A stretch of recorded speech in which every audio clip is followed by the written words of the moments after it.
Hello, personal finance students. Today is Friday, February 21st, and as part of your objectives today with the sub, you are supposed to complete the health plan comparison handout. And as you can see in front of you on this video, here is the first page of the handout. It's a two-page handout. The first page goes through two health plans, and then the second page has you applying the two health plans to the different incidences that have occurred, and then answering the ultimate question of which plan you would choose in the certain instances. So basically what you see here is you see two health plans. So if you were to get an insurance for your health, you might have various options available, and here are two options that might be available. So one might be health choice insurance versus super health insurance. And based on these different services and their costs, here's how the different insurances would act in those situations. You'll notice on each of these instances, you may see in-network versus out-of-network. A lot of times insurance companies have certain providers, like certain hospitals or certain doctor's offices or certain places where you can get your pharmaceuticals and things like that, that you have to use in order to use their incentive of their insurance because they've been like pre-approved or something along those lines. And those would be doctors and hospitals and things like that that are considered in-network. And then there's other ones that would be all of the other ones that would be considered out of network. And so sometimes the insurance and how they act in certain instances is going to be different depending on the type of network that you use. So for instance here, if you use an urgent care and you happen to be out of town or something along those lines, and you just go to one that's nearby because it's the most convenient for you, it might be out of network because maybe they're not actually covered by your particular provider. It doesn't mean that you're not going to get any of the cost covered, but it might be different than it would be if it was in network, somebody that they've already approved. And so oftentimes if you know of an incident that's going to occur, like you know your kid's going to get sick on a regular basis, you might want to make sure that the doctor that you go to regularly is in network.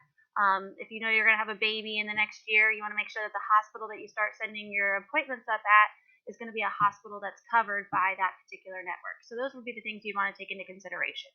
But these are your two healthcare choices.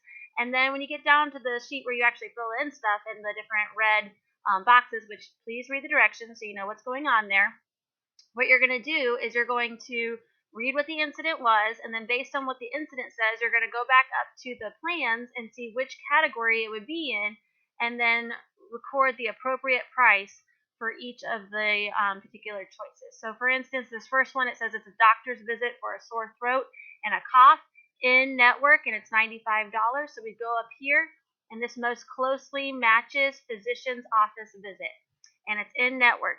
So for this first plan, Healthy Choice Insurance, it says for an in-network visit, it's going to be a $5 copay. A copay is just the amount that you pay when you go for the visit, and then later you'll get the official bill after it's been claimed through your insurance. And so at the door, you're going to pay $5 according to this policy, and then 100% for the initial exam for the accident or the medical emergency. So that means you're going to pay the total amount for it. So you'd want to, the insurance is going to cover the total amount for it. So that's something you would want to keep in mind. It doesn't say anything about your deductible, so we're going to assume that you don't have to pay anything. So that's for the healthy choice. So in this first box here, you would just put $0 because it's 100% cover. Actually, you put $5 because you're going to have to pay $5 for the copay, but then you don't have to worry about anything else.